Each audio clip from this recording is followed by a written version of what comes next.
വീടുകളിലെ അവസ്ഥ അവിടെ വിറകടുപ്പാണ് ഇപ്പോൾ താരം എന്നുള്ളതാണ് നമ്മൾ മനസ്സിലാക്കേണ്ടത്. വിറകടുപ്പും ഇൻഡക്ഷൻ കുക്കറും തിരികെ വീടുകളിലേക്ക് വിറകടുപ്പ് വന്നുള്ളത്. പല വീടുകളിലും വിറകടുപ്പ് തിരികെ കൊണ്ടുവന്ന് ഭക്ഷണം പാചകം ചെയ്യാൻ തുടങ്ങിയിട്ടുണ്ട്. അപ്പോഴും വളരെ കരുതലോടുകൂടിയാണ് ഇവൻ ഒരു പപ്പടം കാച്ചാൻ പോലും ഇപ്പോൾ എടുക്കുന്ന കരുതൽ എന്ന് പറയുന്നത് ചില്ലറയല്ല.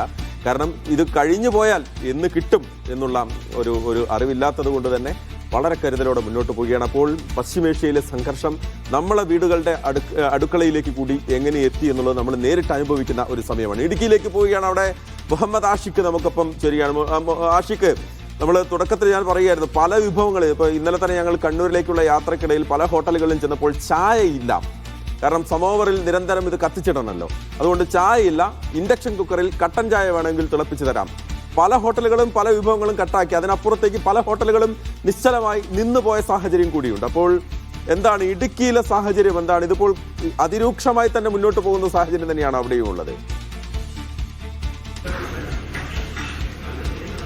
തീർച്ചയായും ആ നിലയിൽ തന്നെയാണ് ഇടുക്കിയിലും സാഹചര്യം. പ്രത്യേകിച്ച് തൊടുപുഴയിലാണ് നമ്മളുള്ളത്. തൊടുപുഴയിലെ ഏതാണ്ട് ഭൂരിഭാഗം ഹോട്ടലുകളും പ്രവർത്തനം നിലച്ച സാഹചര്യത്തിലേക്ക് എത്തിയിരിക്കുന്നു എന്നുള്ളതാണ്. ഇപ്പോഴും പ്രവർത്തനം തുടരുന്ന പല ഹോട്ടലുകളും വലിയ പ്രതിസന്ധിയിലാണ് എന്ന് നമുക്ക് കാണാൻ കഴിയും. പ്രത്യേകിച്ച് വിറകടുപ്പുകൾ, ഗ്യാസ് അടുപ്പുകൾ അടക്കം ഉപയോഗിച്ചുകൊണ്ടാണ് താൽക്കാലികമായി തന്നെ ഇപ്പോഴത്തെ സംവിധാനങ്ങൾ ക്രമീകരിച്ചിട്ടുള്ളത്. ഇടുക്കി ജില്ലയിലെ പ്രത്യേകമായൊരു സാഹചര്യം ഏറ്റവും പ്രധാനമായി എടുത്തു കാണേണ്ടത് വിനോദസഞ്ചാര മേഖലയെ ഈ ഗ്യാസ് പ്രതിസന്ധി സാരമായി തന്നെയും ബാധിച്ചിട്ടുണ്ട് എന്നുള്ളതാണ്. മൂന്നാർ പ്രദേശങ്ങളിലേക്കെയും വിനോദസഞ്ചാരികൾക്ക് വേണ്ടി കേന്ദ്രീകരിച്ച് അല്ലെങ്കിൽ വിനോദസഞ്ചാരികളെ ലക്ഷ്യമിട്ട് പ്രവർത്തിച്ചിരുന്ന ഹോട്ടലുകളൊക്കെയും തന്നെയും അടച്ചുപൂട്ടേണ്ട സാഹചര്യത്തിലേക്ക് കാര്യങ്ങൾ എത്തിയിട്ടുണ്ട് എന്നുള്ളത്. നമുക്കിവിടെ ഇവിടുത്തെ ഹോട്ടൽ ഓണർ റഷീദ് കൂടി ചേരുന്നു. റഷീദ്, എങ്ങനെയാണ് ഇപ്പോൾ ഈ പ്രതിസന്ധിയെ മാനേജ് ചെയ്യുന്നത്?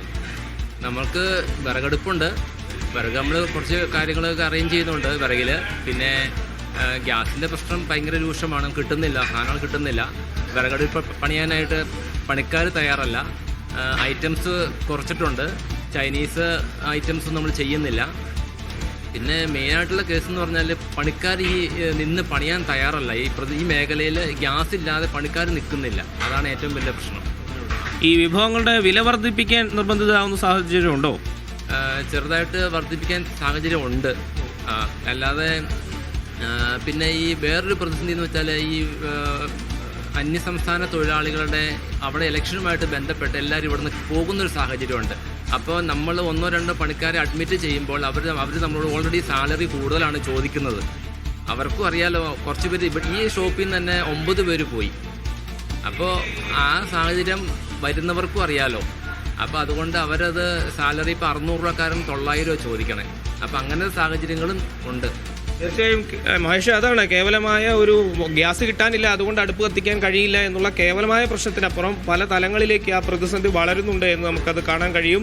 ഭക്ഷണ സാമഗ്രികളുടെ അളവ് കുറയ്ക്കുന്നു, വില കൂട്ടേണ്ടി വരുന്നു, തൊഴിലാളികളെ കിട്ടാതിരിക്കുന്നു, തൊഴിലാളികൾ തന്നെയും തൊഴിൽ നഷ്ടപ്പെടുന്ന സാഹചര്യത്തിലേക്ക് കടന്നു പോകുന്നു എന്നടക്കമുള്ള നമ്മുടെ സാമ്പത്തിക മേഖലയെ സമൂലമായി തന്നെ ബാധിക്കുന്ന നിലയിലേക്ക് ഈ ഗ്യാസ് പ്രതിസന്ധി മാറിയിട്ടുണ്ട് എന്നുള്ളതാണ്. നമുക്കറിയാം, ഏതാണ്ട് ഒരാഴ്ച മുമ്പ് തന്നെയും ഇത്തരം വലിയ പ്രതിസന്ധി ഉണ്ടാകുമെന്ന് നമ്മളൊക്കെ തന്നെയും നിരീക്ഷിച്ചിരുന്നു. പക്ഷേ ആ പ്രതിസന്ധി കൂടുതൽ രൂക്ഷമായി എന്നുള്ളതല്ലാതെ അതിൽ പരിഹാരമുണ്ടായിട്ടില്ല എന്ന് നമുക്ക് കാണാൻ കഴിയും. വലിയ പ്രതിസന്ധിയിലേക്ക് ഹോട്ടൽ മേഖല, അതുമായി ബന്ധപ്പെട്ട് നിൽക്കുന്ന അനുബന്ധ സാഹചര്യങ്ങളൊക്കെ തന്നെയും മാറിയിട്ടുണ്ട് എന്ന് നമുക്ക് കാണാൻ കഴിയും. ഇവിടെ ഭക്ഷണം കഴിക്കാനൊക്കെ വന്നിരിക്കുന്ന ആളുകൾ ഉണ്ട്. നമുക്ക് അവരോട് കൂടി ചോദിക്കാമെന്ന് തോന്നുന്നു. ചേട്ടാ, ഈ ഗ്യാസിന്റെ പ്രതിസന്ധി വലിയ പ്രശ്നമാണ്.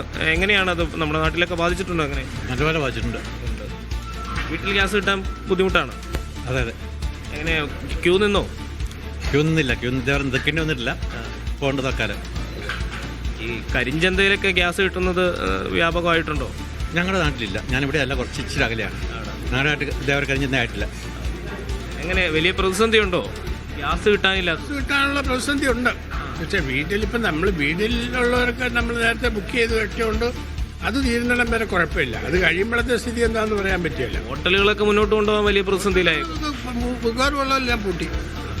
നെടുങ്കണ്ട അവിടെയുള്ള മിക്കവാറും ഒന്നോ രണ്ടോ ഒക്കെ ഉള്ളൂ. ബാക്കിയെല്ലാം പൂട്ടി.